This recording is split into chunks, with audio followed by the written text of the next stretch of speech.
Put it on the floor. Make sure your floor is kind of clean. Then it's interesting on this wrap, I actually sprayed it black with Rust-Oleum black, barbecue black paint. I want it to stay a little blacker and go on a little bit blacker. So let's see how it looks. I'll show you the way I do normal pipes, because these are a little weird. I'm going to do these a little different. But if you have just normal pipes and you're going to start at one pipe, then this is the way I usually do it. I wrap the wrap around there like that a little bit to get started. Then what I do is I just start about there. Start whenever your starting point is. And I kind of just loop that one around. Pull nice and tight on it. And then you can actually rotate that too a little bit once you kind of get it on there. You can rotate, get that seam in the back if you can see it. And then you can basically kind of start your wrapping. Because you've doubled that over once, you can kind of... That's the way I normally do it, and then I just keep going. But we're going to do this one a little bit different, so bear with me, let's get started. Okay, the gap is so close on these pipes that I can't get the tape in there. So what I'm going to do, I'm going to wrap the bottom pipe first, and then I'm going to do a wrap around this really cool, I hope, and then go around the top pipe. I've never done this before, so you're the first to see it. So there's always a way. So anyway, what I'm going to do is I'm going to just stick that wrap in that like that. Just go ahead and stick that piece in there. That'll kind of hold it to get started. Kind of similar to what we just did on the other way. Then just go ahead and start looping that around there.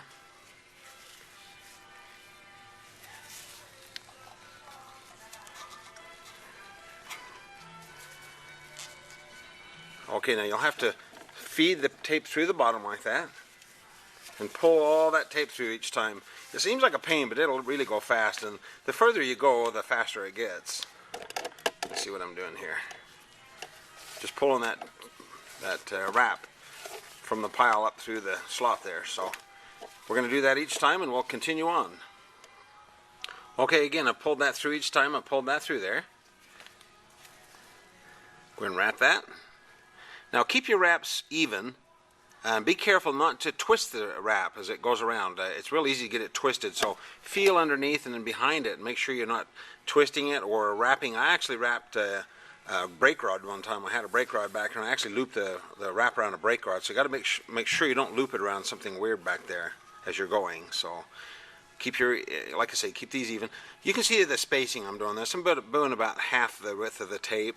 I've got a whole roll here, and I think there'll be plenty to do this bottom pipe. So let's keep going. Now, whatever you do, watch ahead. Watch this whole wrap thing before you start, because there's some little hints and kinks we'll show you. Oh, one other thing too, I forgot to notice, but I've got gloves on. This stuff's fiberglass, so it's going to be real itchy. So get you some gloves. Okay, when you come to the bend in the pipe, you probably want to overlap a little less, because you want to make sure you don't have any chrome pieces showing underneath or behind or whatever. So watch behind and underneath. Make sure you don't see any chromes on your overlaps. And then when I get to a tight area like this, you can always feed the tape up through a different area and then kind of slide it back. That's what I do when I get in these tight areas. I can feed the tape up through, like for example up through here. I can feed it up through here and then pull it through, and then kind of slide it down and work it on the tight spots. So let's keep going. Okay, I made it up to the top of the header pipe here. Now go ahead and just leave about that much, and then what we want to do is I want that to tuck under, so when we put the wire tie on, that doesn't show. That seam will be on the bottom side. So go ahead and tuck that under there, and then I'll show you how to put the wire ties on. If you'll notice, I haven't gotten too close to the header pipe here, to the bolts or the nuts. If you get too close, then the wire tie will be on the tapered section. And then also, you want to get those, be able to take the exhaust off later without interfering with the exhaust wrap. So you don't need to get real close there. So anyway, okay, now put the wire tie around there. Make sure you put the big bump of the party of the wire tie up.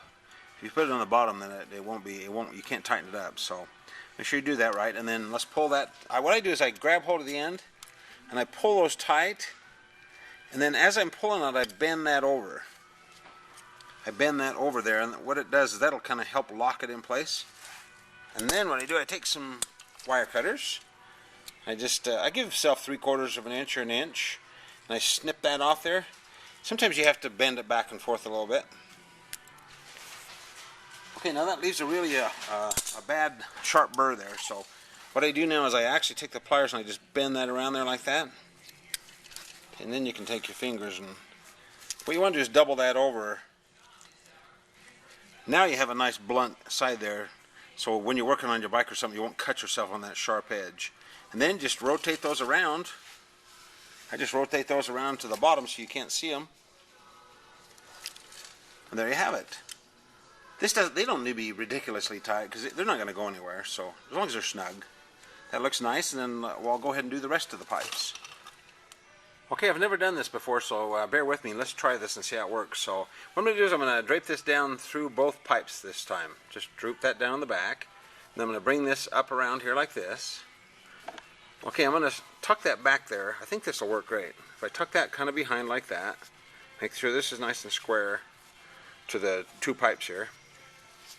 And then I think if I kind of tuck this back one behind it, I might be able to do this. And if I bring that straight down so that that looks nice and straight there. And then what I'm going to do, I'm going to loop this up behind and I'm going to come over the top of this. Let me see if I can back this out. I'm going to loop this underneath. I'm going to come back around to the top of this pipe. Over the top here, and then we'll start wrapping. So I'm going to try that and then I'll be right back. Hey, so far so good. Make sure when you wrap this around here, it covers this little area under this pipe here. You don't want to look through there and see some chrome, so make sure that tucks under there good. And it looks like it's kind of hard to loop it through this little opening here. So make sure as you loop it through there, it doesn't get twisted. That's the main thing. So I think the worst is over. I'm going to keep going. Like a dumb shit, I didn't take that side cover off, so it's much easier to take that side cover off there to wrap that upper pipe. So anyway, wow, this thing came out cool. Okay, that overlapping like I started out with really worked nicely, and I'll pan in here so you can see what I did. Then what I did when I was finished, I put 3 wire ties around there. Just looks really cool. Going up to the header pipe there. So there it is. Gosh, that looks nice. Now this will stink for a while when you start the bike, so don't let that bother you. It'll steam and stink, but it'll eventually stop doing that. And like I say, it kind of sticks to the pipes with time, I'm sure, because I've never had a problem with it coming off. So anyway, that looks really cool. I'm going to show you a couple of other bikes we've done before we wrap this up, just to let you know, give you some other ideas. Here's our V-Star 1100 that we did with white wrap. And what we did is we came back with some black paint and some paint thinner and just kind of wiped it on the outside of the wrap. Kind of gives it an old, kind of a dirty look. Because I think the white is a little bit too white. And then it actually kind of goes a little creamy with time with the heat. And there's our Vulcan 800.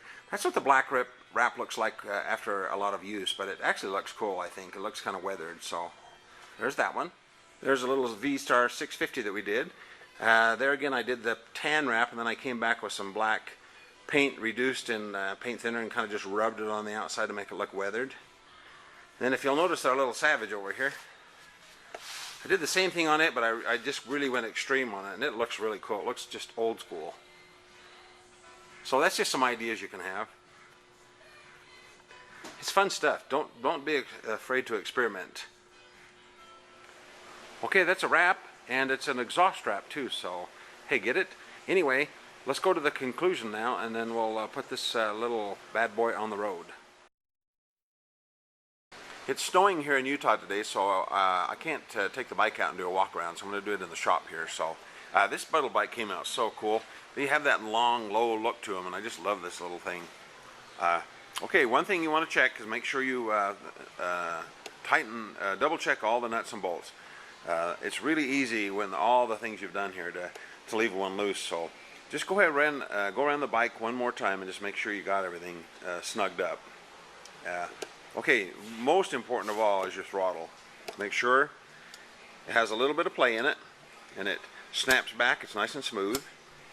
That's really important because a sticky throttle is terrible. Okay, on the seat, don't forget you can take these 2 screws out, and the whole seat will, these 2, and the whole seat will lift off, pan and all. It leaves all your wiring and stuff in there. That's the way you can get your battery and all that. Make sure if your springs hit down in here, you gotta have a little gap on the front side of your springs there. If you don't and they hit when you're riding and you feel something weird back there, make sure you go back into the video and mount those springs the right way. Okay, on the bullet lights, we do sell the bulbs. We have the number on our website of the number of the bulbs, so you can get them locally in your own area. But if you have a hard time, then we can always send them to you. Big old exhaust looks great on there. When you remove the fender in the back, you shouldn't have to remove these. These should be Loctited. Make sure you just remove the front bolt up front there, and then the bolts down below on the struts, and then the fender should lift right off. Make sure you put your license plate on. That's important. And gosh, that's about it. Just go, like I say, go back, double check everything. I always get in the habit of checking all my lighting as I'm riding, because it's really important that your lights work. Just check it every time you jump on that little rascal. So there you have it. God, what a fun little bike. If you have any questions, give us a call. And then the very, very most important part of the whole deal is ride safely. Gosh, that's really important. So you guys be careful out there. And thank you very much for purchasing our kit, and you enjoy that little bike. Thanks a lot. Bye.